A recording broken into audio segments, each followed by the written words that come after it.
Hey guys, the Shadow here, welcoming you back to another Disney Creepypasta reading, Room Zero.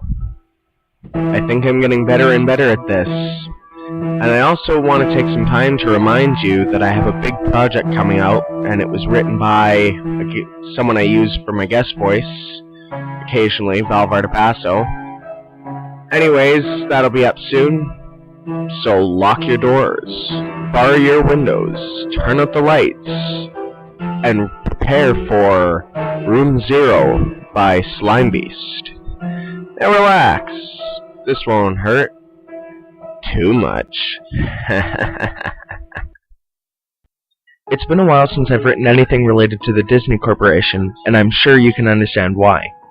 A lot has been going on since my last post. I've received a lot of questions and concerns from folks who have read my first-hand account of Mowgli's Palace, a resort that was built and abandoned by Disney. I want to thank everyone who mirrored my post.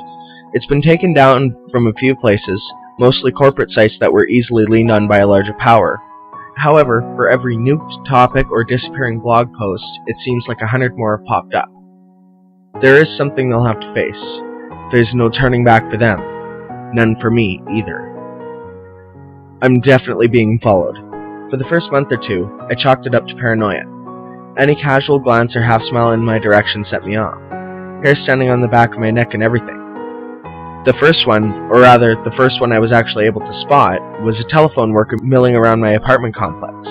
He was middle-aged, doughy, dressed just as you'd expect, but something just seemed off about him. I couldn't place it, but I knew this wasn't my imagination acting up. He was awkward and out of place, not somebody who was comfortable doing his routine job. I followed him around a corner, only to lose him there. When I turned back to go home, there he was, staring directly at me, about 10 feet behind me, expressionless and cold. "Exploring?" he asked. That was all he said, and there was an accusing tone to his voice. Tell me what blue-collar phone jockey does that. I guess that's the worst part. Never feeling safe. Never feeling alone. That, and the occasional Disney merchandise left somewhere for me to find. Little rubber Mickeys in the mailbox, a Disney Adventures magazine on my bookshelf. They hide little Mickeys everywhere. 3 circles, one big, 2 small, in the silhouette of the famous mouse's head. I've started keeping a running list of Mickeys I've found. Coffee cup rings on my coffee table, 1 big, 2 small. Colored glass bottles left on the doorstep, viewed from the top down, all red. Graffiti on the wall on my way to work, a huge earth, small sun, and moon in the proper locations. They're everywhere. People have emailed me about this as well. If you repost anything I have to say, you're going to start finding those sons of bitch outlines, I guarantee it. The best one by far, one that actually made me laugh because of the horror of it all, was a drawing in chalk next to my car. I was taken aback at first, walking through the parking garage, keeping an eye out for people following me. The outline seemed a perfect match for, well, a murder victim you're probably familiar with if you've read my past posts. Written in yellow, paint, I'm sure, was one single word: retract. The only good thing that has come out of all of this is I know I'm not the only one who's seen something they shouldn't have. I'm not going to give their names because, well, if I have to tell you why, you haven't been paying attention. Researcher goes to Disney parks whenever he can, all throughout the year. He's not going to have fun, enjoy the rides, etc. He's looking for the gas cots. There's been a long tradition, apparently, of people reporting strange patrons throughout the park. Silent, motionless, staring patrons of every age, shape, and size. Men and women, adults, children, and teens. All wearing Disney-themed gas masks. Way back when, Disney would get tons of complaints about oddly dressed folks following others around the park. Folks who would then merge into crowds and disappear. Later on, the gas masks caused folks to draw other conclusions, and reports of possible terrorists and bombers started flowing. All those reports went most likely straight into the garbage can. I know I can't find any sign of any such occasions reported on by the media, although you should be aware of the fact that Disney can pretty much control its press like no other. Researcher goes to the parks, talks to a few people, and tries not to draw any attention to himself. He'll just ask 3 or 4 families if they've seen his friend who's wearing a funny mask. He has yet to see a gas cop for himself, though on one occasion, a child pointed him towards Frontier Town. As he raced through the crowd, he heard a single voice ahead cry out, "Mommy! I want a Goofy air mask too!"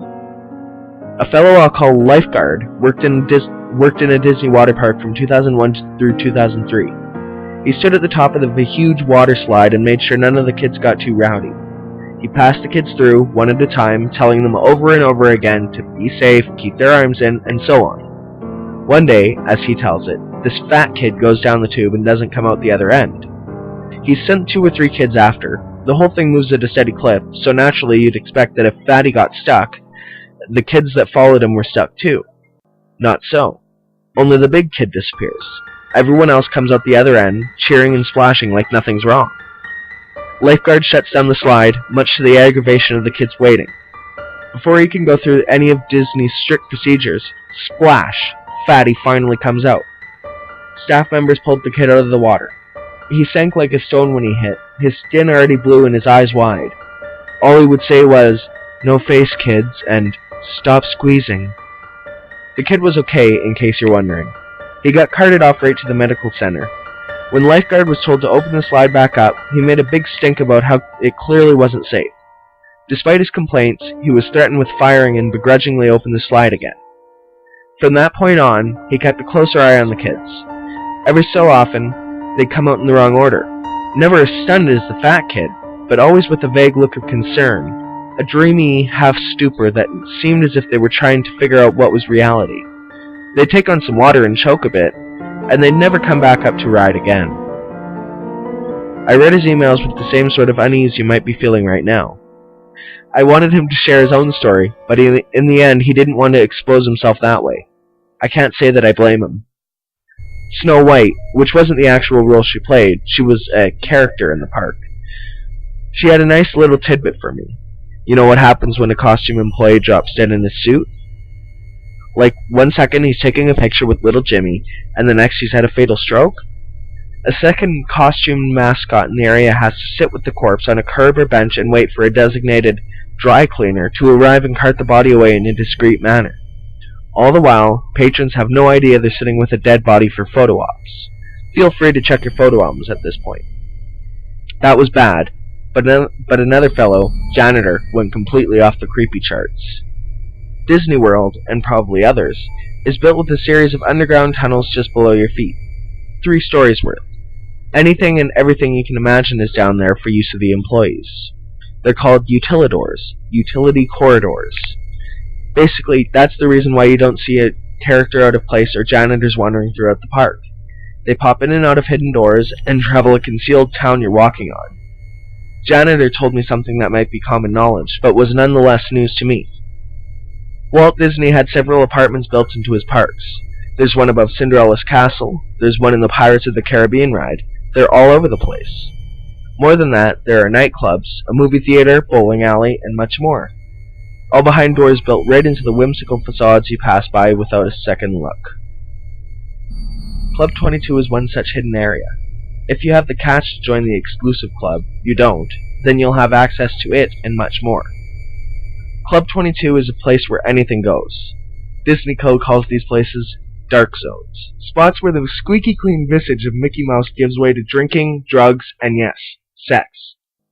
Conversely, the rest of the park is the bright zone with a few gray zone utilidors between. As far as janitors said, it wasn't always that way. It was more of a slow decline in the gradual relaxation of social norms within that elite group.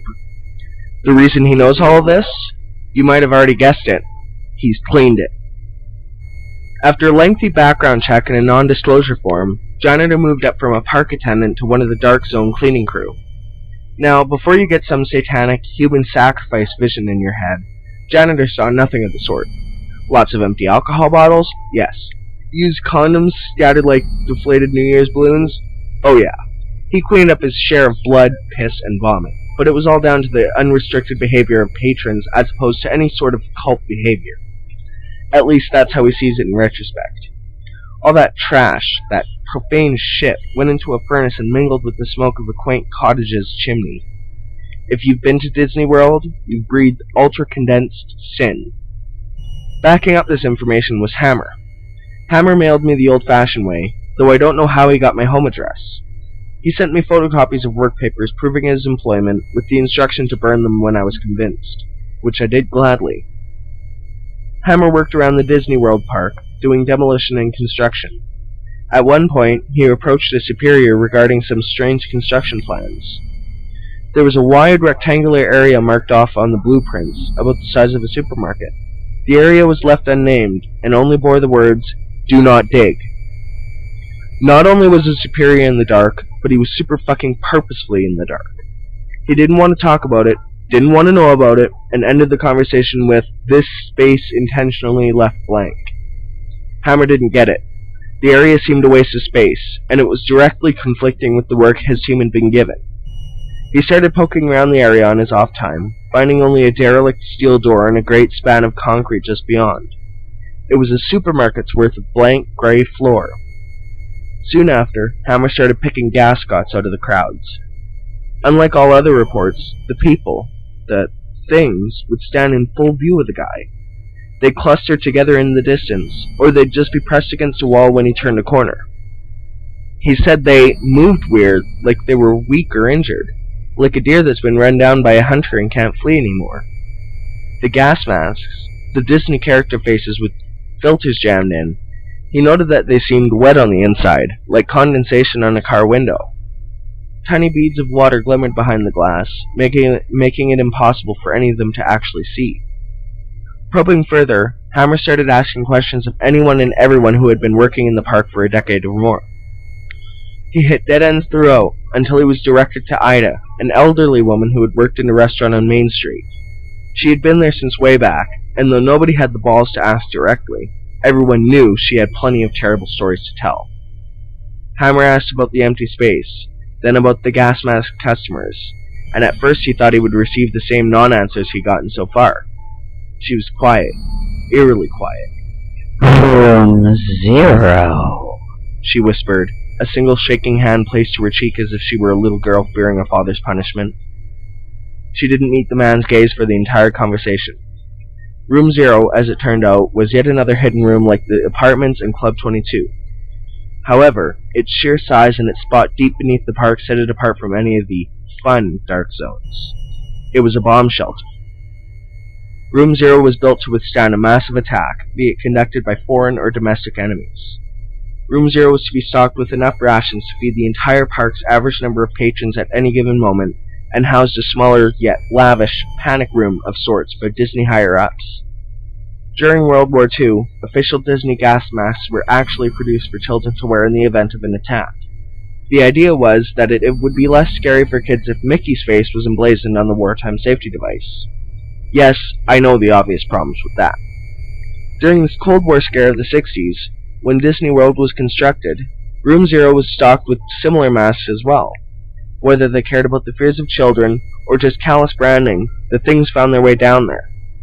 What's more, some genius decided that the kids would then be frightened by the gas masks their parents wore, and so all masks, adult and child, were made to comply to this insane standard.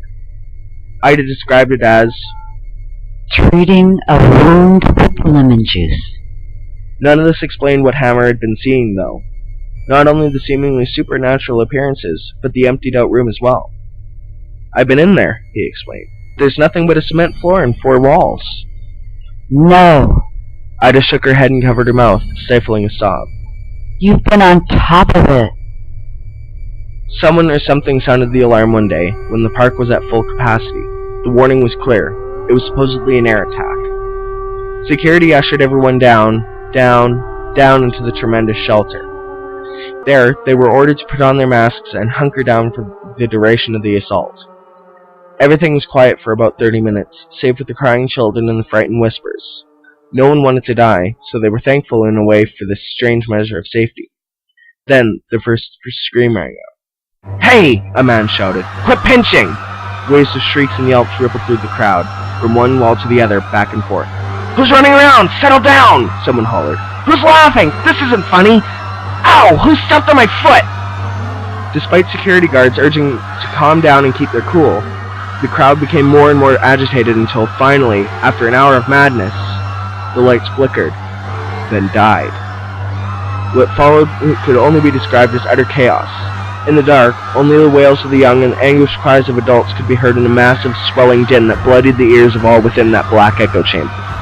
A group of staff members and a select few patrons made it out the door, ready to face the war above rather than the insanity below. What they found, of course, was a desolate yet untouched theme park. The music continued to play, echoing through the silent storybook towns.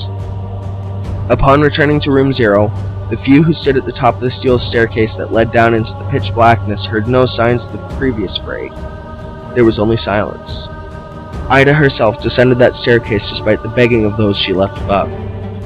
She reached the reinforced doors, herself now washed in darkness and hearing only the buzzing in her ears. A single voice came out of the darkness.